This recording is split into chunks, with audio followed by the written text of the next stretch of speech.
pouco e um pedaço da vida, ou a dura semente que se prende no fogo e toda a multidão.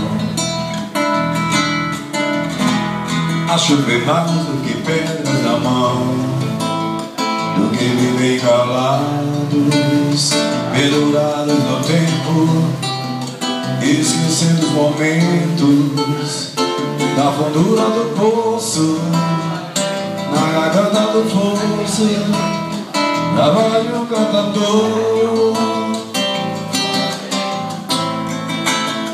E mirai como que é a terceira mensagem, a cabeça do homem, aflição e coragem, afastado da terra. Ele pensa na fera e começa a devorar.